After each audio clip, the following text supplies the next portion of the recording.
Masih bersama saya Adini, kembali kami sampaikan berita Padang hari ini.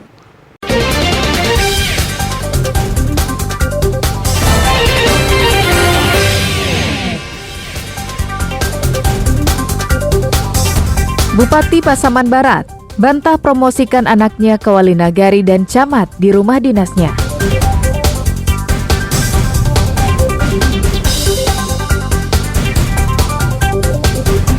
Penertiban pedagang kaki lima di Pantai Padang kembali ricuh.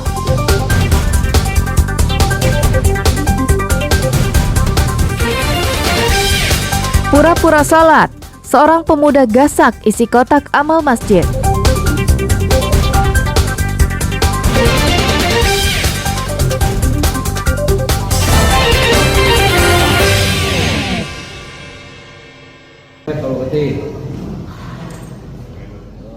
Bupati Pasaman Barat Hamsuwardi membantah tuduhan dirinya melakukan pelanggaran pidana pemilu seperti yang dilaporkan ke Bawaslu.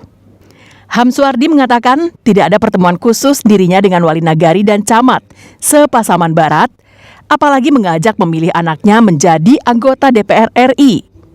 Bantahan itu disampaikan dalam jumpa pers di aula kantor Bupati Pasaman Barat bersama sejumlah awak media. Bupati mengakui adanya pertemuan pada tanggal 10 Januari 2024 di aula rumah dinas. Namun camat dan wali nagari serta perangkat tidak diundang, melainkan datang sendiri untuk menyampaikan persoalan-persoalan di daerah. Dalam pertemuan itu, Hamsuwardi mengaku hanya menginstruksikan camat dan perangkat nagari untuk menyosialisasikan program pemerintah.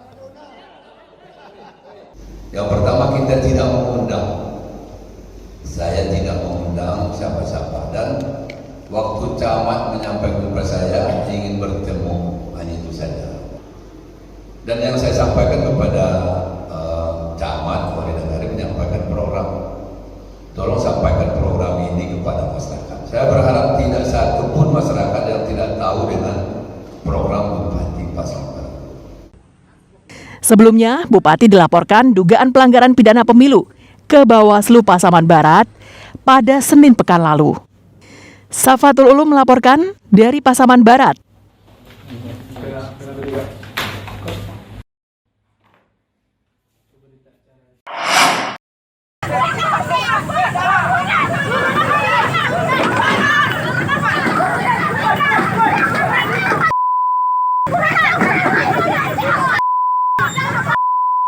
Kericuhan ini terjadi saat anggota Satpol PP Kota Padang menertibkan pedagang yang berjualan di bibir pantai. Pedagang marah karena petugas mengambil barang-barang yang digunakan untuk berjualan. Mereka merebut kembali peralatan yang sudah diangkut petugas. Pedagang ini melanggar aturan, tidak boleh berjualan di sepanjang bibir pantai.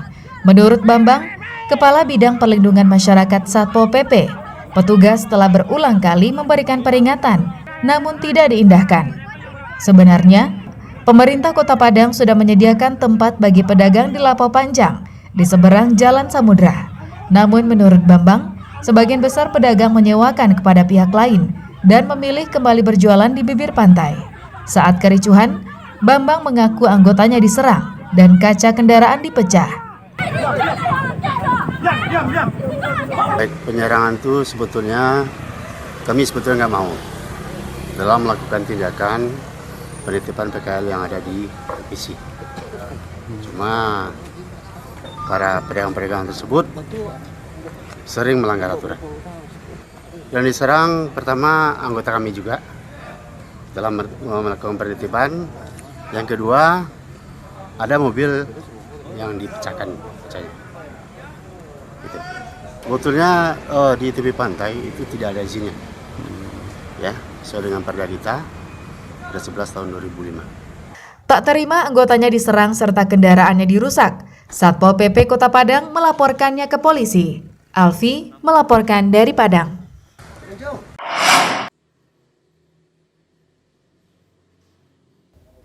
Aksi pencurian isi kotak amal di rumah ibadah marak terjadi di Sumatera Barat. Tak hanya di Padang yang menjadi ibu kota provinsi, hal yang sama juga terjadi di daerah yang letaknya ratusan kilometer dari kota Padang. Seperti yang terjadi di sebuah masjid. di kota Payakumbuh pada Selasa minggu lalu. Beruntung, peristiwa itu direkam kamera pengintai yang dipasang pengurus masjid. Berdasarkan rekaman kamera pengintai, seminggu setelah peristiwa itu terjadi, polisi mengejar pencuri isi kotak amal yang kerap beraksi di beberapa masjid di kota Payakumbuh. Pelaku diringkus saat tengah belanja makanan di lapak pedagang kaki lima di kawasan Ibuah, pusat kota Payakumbuh. Saat digeledah, petugas menemukan obeng, tang, dan ratusan ribu uang yang diduga hasil pembobolan kotak amal. Uang dan peralatan untuk menggasak isi kotak amal disimpan pelaku di dalam tasnya dan selalu dibawa kemana pergi. Di hadapan petugas, pelaku mengakui jika dirinya telah mencuri isi kotak amal di banyak masjid dan musola di Payakumbuh dan daerah sekitar. Total ada 10 rumah ibadah di Payakumbuh, Kabupaten 50 kota, dan Batu Sangkar yang telah disatroninya. Aksi mencuri isi kotak amal ini dilakukannya karena pelaku terlilit hutang dan kerap ditagih. Selain itu, uang isi kotak amal yang digasaknya juga dijadikan untuk membiayai kehidupannya sehari-hari. Selain menahan tersangka, polisi juga menyita barang bukti berupa obeng dan uang ratusan ribu rupiah, sejumlah kotak amal, serta sepeda motor pelaku. Ini ada beberapa masjid yang dilakukan karena pelaku berdasarkan dari rekaman CCTV yang ada di masjid, akhirnya mengerucutlah kepada tersangka, lalu kita amankan. Dalam hal barang bukti yang kita amankan ada beberapa uang sisa dari uang yang dicurinya atau yang diambilnya, dan gunting serta sepeda motor alat yang digunakan untuk mencuri tersebut. Saat ini pelaku masih menjalani pemeriksaan di Polres Payakumbuh untuk proses hukum lebih lanjut. Pelaku diancam dengan pasal 363 KUHP dengan ancaman hukuman 7 tahun penjara. Sri Louis melaporkan dari kota Payakumbuh.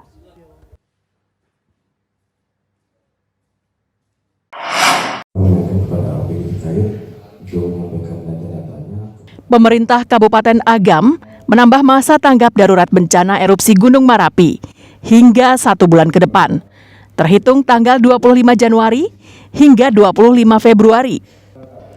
Perpanjangan waktu tanggap darurat merupakan hasil rapat lintas sektoral bersama pihak terkait di Aula Makodim 0304 Agam pada Rabu siang. Kepala Pelaksana BPBD Kabupaten Agam membenarkan jika status siaga tanggap darurat erupsi Gunung Marapi diperpanjang sampai 1 bulan ke depan. Hal itu karena masih tingginya aktivitas vulkanik Gunung Marapi. Sebelumnya, masa tanggap darurat berlaku dari tanggal 10 Januari hingga 24 Januari.